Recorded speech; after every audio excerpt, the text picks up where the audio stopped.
يا صباح الخير، يا صباح الهنا، يا صباح الفل. هنا بقى عملت صينية كده جميلة جدا وحلوة جدا وكلها مكوناتها. بصوا، مغذية مغذية والله العظيم، وسهلة وسريعة واقتصادية. يعني احنا شغالين الايام ده على الحاجات الاقتصادية جدا عشان كل حاجة بقت غالية. فهنشوف عملناها ازاي، وبصوا يعني عجبتنا كلنا جدا. والمكونات بتاعتها ايه يعني حلوة قوي، يعني كلها كل حاجة فيها مغذية يعني.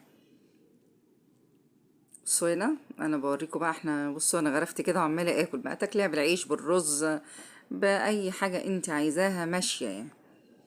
هنا بقى معانا المكونات بتاعتها.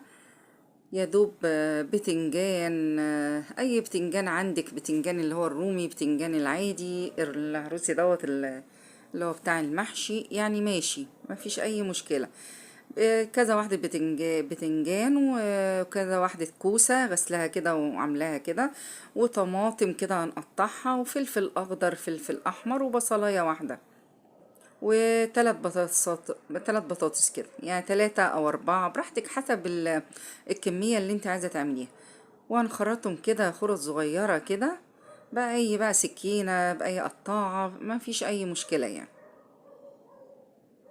دي بصلاية واحدة ومعايا الطماطم والفلفل وقرن كده فلفل حامي كده، عايزة تحطي حطي، مش عايزة خليكي في الفلفل العادي. والبصل بيتقطع كده عادي يعني، مش ضروري يكون صغير، كله كده جناحات صغيرة.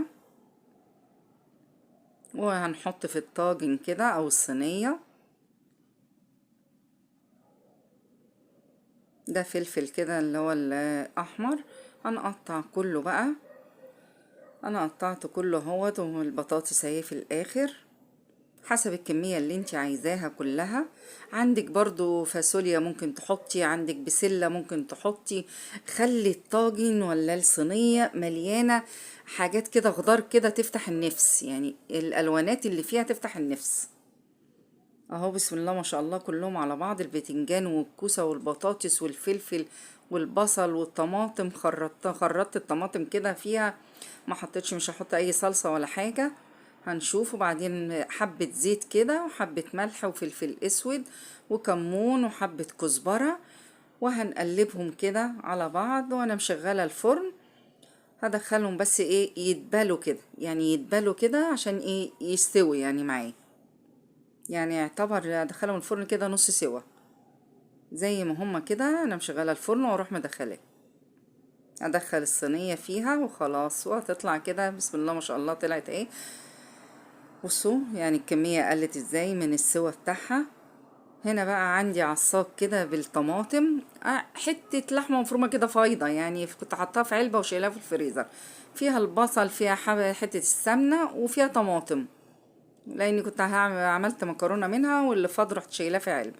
وفيها طماطم كده ورحت مقلباها عليها كده. اقتصاديه جدا، بحته لحمه تقدري تعمليها، من غير اللحمه ما اعمليها ماشيه يعني. هنا عندي جبنه موزاريلا انا هحطها في الوش. عايزه تعملي بشاميل اعملي، بتبقى حلوه قوي بالبشاميل كمان، وتروح حطها كده وبعدين تحطي الجبنه من فوقيها. انا قلت خليها كده ايه يعني بالجبنه بس، مش عايزه دسم اكتر من كده. حطيت الجبنه كده فوقيها كده ومشغله الفرن، وهدخله مشغلاه على 180.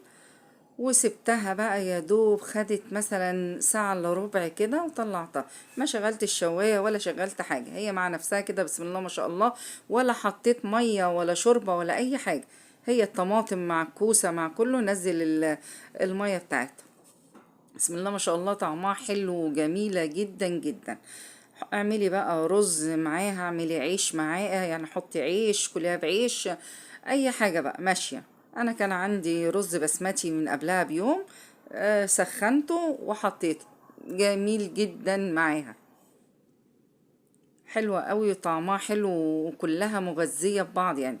وبصوا يعني ايه، هتحسي ان انت الجبنة مدياها طعم تاني خالص يعني. بصوا الجبنة سايحة فيها بقى، حكاية حكاية الحكاية، جميلة جدا وطعمها حلو جدا وسهلة واقتصادية قوي قوي يعني.